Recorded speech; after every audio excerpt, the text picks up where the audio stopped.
des sanctions ciblées contre le Rwanda, ses responsables militaires et politiques impliqués dans ces exactions, ainsi que leurs réseaux financiers sont impératives. Nous avons pris note des condamnations émises par certains de nos partenaires à l'encontre du Rwanda pour son rôle dans la déstabilisation de l'Est de notre pays. Ces prises de position, bien qu'importantes, restent insuffisantes face à la gravité des actes commis et à leurs conséquences humanitaires désastreuses. La République démocratique du Congo ne demande pas de l'aide. Elle exige une solidarité juste et équitable, fondée sur le respect de sa souveraineté, de son intégrité territoriale et de ses droits fondamentaux. Ce soutien n'est pas une faveur, c'est une responsabilité collective dans la préservation de la paix et de la sécurité internationale. Toujours les jeunes abonnés.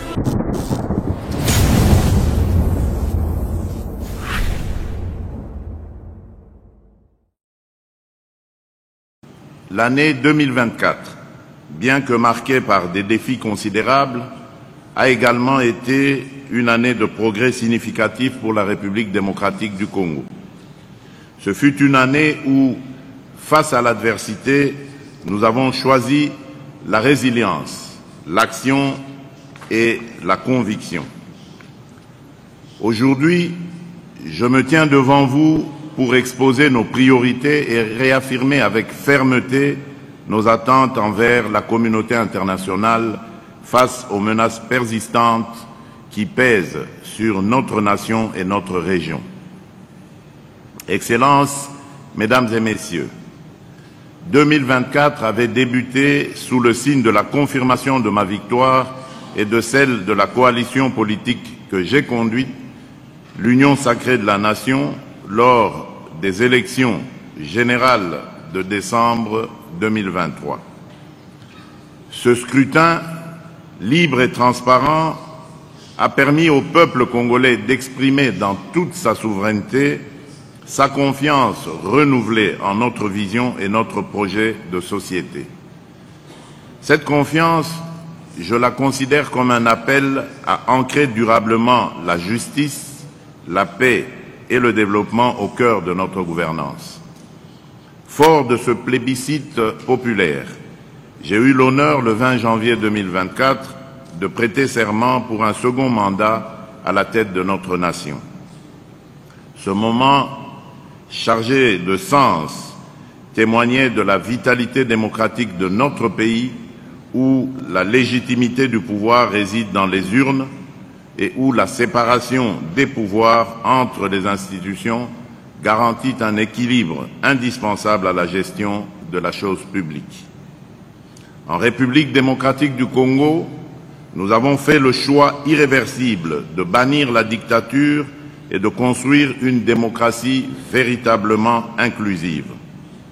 Contrairement à d'autres pays où les élections s'apparentent à des répétitions d'un scénario préécrit, avec des adversaires soigneusement choisis d'avance pour garantir un résultat inchangé, le processus électoral congolais est un espace ouvert où chaque voix compte, où chaque citoyen peut concourir et où l'opposition a sa place.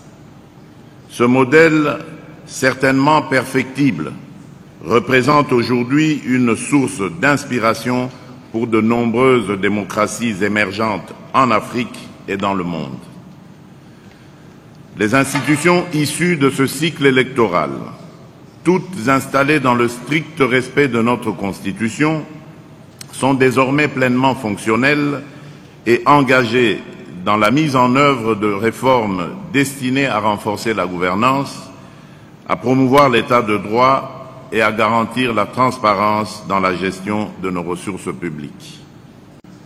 Nous avons pris note des condamnations émises par certains de nos partenaires à l'encontre du Rwanda pour son rôle dans la déstabilisation de l'Est de notre pays. Ces prises de position, bien qu'importantes, restent insuffisantes face à la gravité des actes commis et à leurs conséquences humanitaires désastreuses. Les preuves accablantes présentées dans le rapport des experts des Nations Unies ne laissent aucune place au doute. Des sanctions concrètes et immédiates doivent être adoptées pour mettre fin à cette agression et prévenir une escalade régionale. Mais ces engagements ne suffisent pas. Nous attendons de la communauté internationale bien plus qu'un discours de solidarité. Ce dont la République démocratique du Congo a besoin de la part de ceux qui se considèrent comme ses amis, ce sont des actions décisives, d'un soutien concret et d'un engagement ferme pour répondre aux défis sécuritaires, économiques et humanitaires auxquels nous faisons face. La République démocratique du Congo ne demande pas de l'aide. Elle exige une solidarité juste et équitable, fondée sur le respect de sa souveraineté, de son intégrité territoriale et de ses droits fondamentaux. Ce soutien n'est pas une faveur. C'est une responsabilité collective dans la préservation de la paix et de la sécurité internationale. La communauté internationale doit maintenant transformer ces déclarations en actions tangibles et dissuasives. Des sanctions ciblées contre le Rwanda, ses responsables militaires et politiques impliqués dans ces exactions, ainsi que leurs réseaux financiers, sont impératives. S'agissant par ailleurs de l'épineuse question de la peine de mort, la République démocratique du Congo, en tant qu'État souverain, a clarifié les conditions strictes de son application, limitées uniquement aux cas de terrorisme et de trahison au sein de l'armée. Cependant, il est important de souligner qu'à ce jour, aucune exécution n'a été menée, témoignant de notre engagement à faire évoluer cette question dans un cadre réfléchi et respectueux des droits fondamentaux. La justice congolaise doit refléter notre souveraineté, notre dignité et notre vision d'une nation forte où l'impunité et l'indiscipline n'auront plus de place. C'est par la justice que nous renforcerons l'autorité de l'État et gagnerons la confiance de nos concitoyens et de nos partenaires. Monsieur, mais permettez-moi d'être parfaitement clair. La République démocratique du Congo ne se soumettra jamais aux pressions d'acteurs extérieurs tentant d'imposer des conditions contraires à nos intérêts et à notre souveraineté. Nous ne cesserons de réaffirmer notre position. Le dialogue avec un groupe terroriste comme le M23 est une ligne rouge que nous ne franchirons jamais. Toute tentative de normaliser ou de légitimer ces criminels constitue une insulte à la mémoire des victimes et un affront aux principes fondamentaux du droit international. C'est une tradition qui s'est installée depuis son avènement à la tête du pays. En début de chaque année, le président de la République, Félix Antoine Tshisekedi Tshilombo, réunit les ambassadeurs et chefs des missions diplomatiques accrédités en RDC pour leur présenter le vœu de Nouvel An et recevoir aussi le vœu des diplomates. Cette fois, la voix des ambassadeurs a été portée par l'ambassadeur du Maroc en RDC, Rachid Agassim, en tant que doyen. Ces derniers a rappelé que l'année 2024 a été marquée par 3 grands événements au plan diplomatique, à savoir l'élection de la RDC au Conseil des droits de l'homme pour les 2 ans en cours, le lancement officiel de la candidature de la RDC au Conseil de sécurité en tant que membre non permanent et le rôle notable joué par le chef de l'État en qualité de médiateur de la CEAC. Dans une allocution de 40 minutes, le président de la République, Félix Tshisekedi, a remercié les diplomates dont la plupart ont condamné en des termes clairs l'agression de la RDC par le Rwanda. Le chef de l'État estime qu'il est temps de passer des déclarations aux actions punitives. Nous avons pris note des condamnations émises par certains de nos partenaires à l'encontre du Rwanda pour son rôle dans la déstabilisation de l'Est de notre pays. Ces prises de position, bien qu'importantes, restent insuffisantes face à la gravité des actes commis et à leurs conséquences humanitaires désastreuses. Les preuves accablantes présentées dans le rapport des experts des Nations Unies ne laissent aucune place au doute. Des sanctions concrètes et immédiates doivent être adoptées pour mettre fin à cette agression et prévenir une escalade régionale.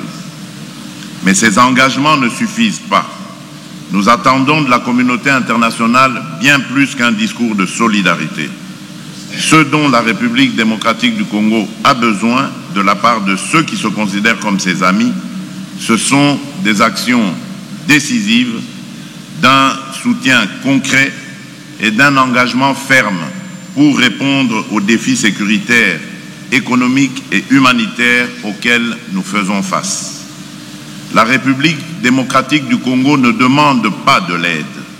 Elle exige une solidarité juste et équitable, fondée sur le respect de sa souveraineté, de son intégrité territoriale et de ses droits fondamentaux.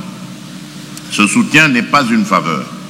C'est une responsabilité collective dans la préservation de la paix et de la sécurité internationale.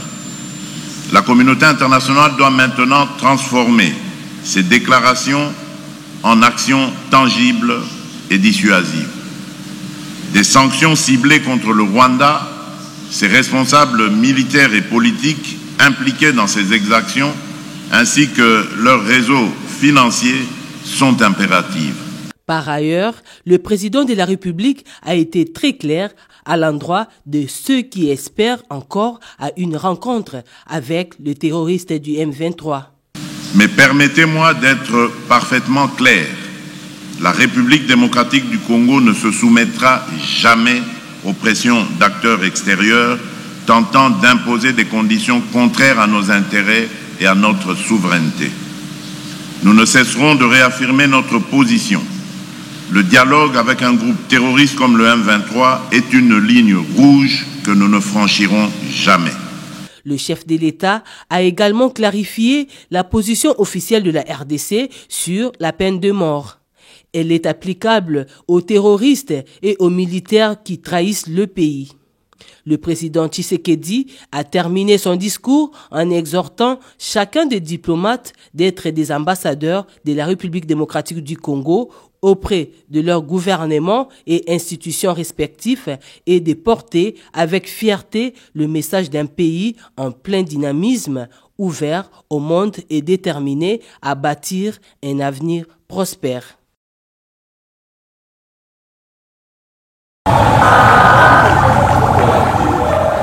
Le président de la République a débuté sa visite par l'avenue Kasavubu dans son tronçon compris entre l'avenue du Commerce et Roi-Kadingi autour du nouveau marché central. À pied, les chefs de l'État a vécu les calvaires des automobilistes et piétons de Kinshasa. Des tonnes d'immondices jonchent Kasavubu, Roi-Kadingi et Bokassa, principale voie qui mène vers le marché central. Des caniveaux entrouverts et non curés. Des nids de poules parsèment toutes les avenues dans une odeur nauséabonde. Le marché central nouvellement construit est inaccessible. Le chef de l'État Félix Antoine Tshisekedi Tshilombo a fait les constats malheureux sur l'avenue du marché, l'avenue de Marais et l'avenue de Plateau, méconnaissables et envahies de bout à bout par les vendeurs.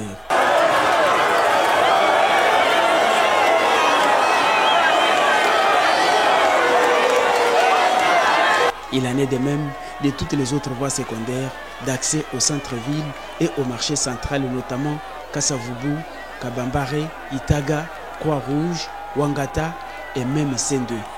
Encouragé par la population, le président de la République a vu de ses propres yeux cette saleté et a échangé avec la population.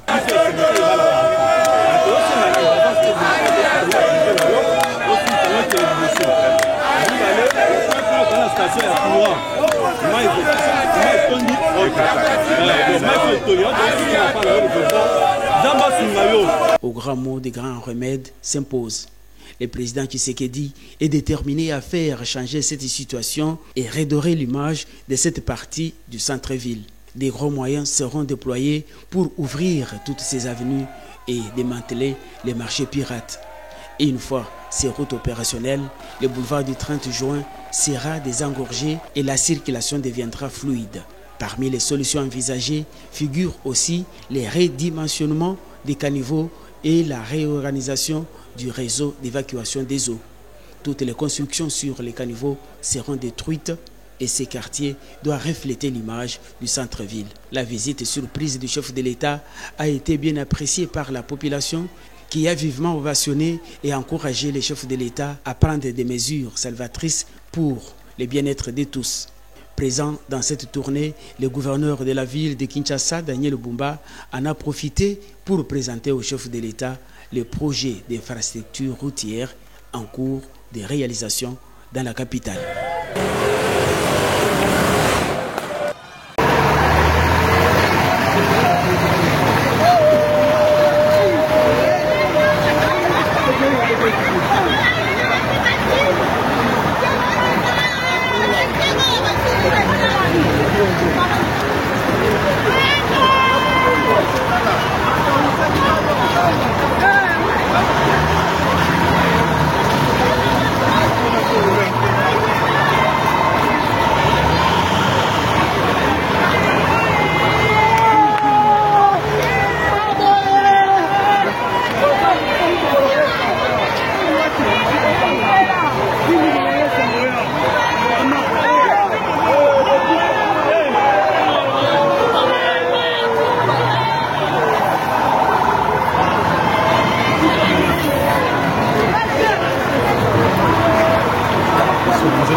Il y a travail, il y a factitude.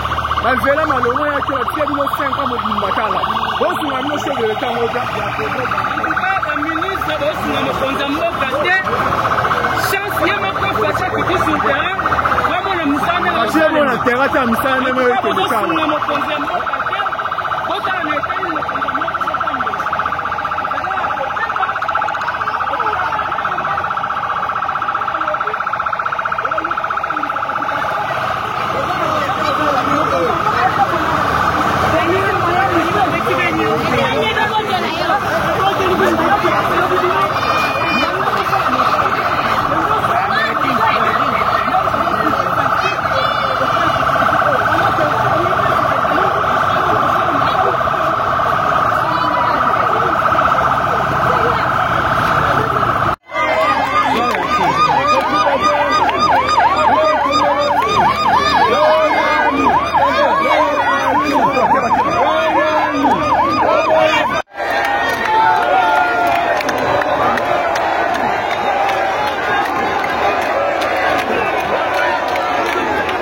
Déjà de ça, il y a un majeur.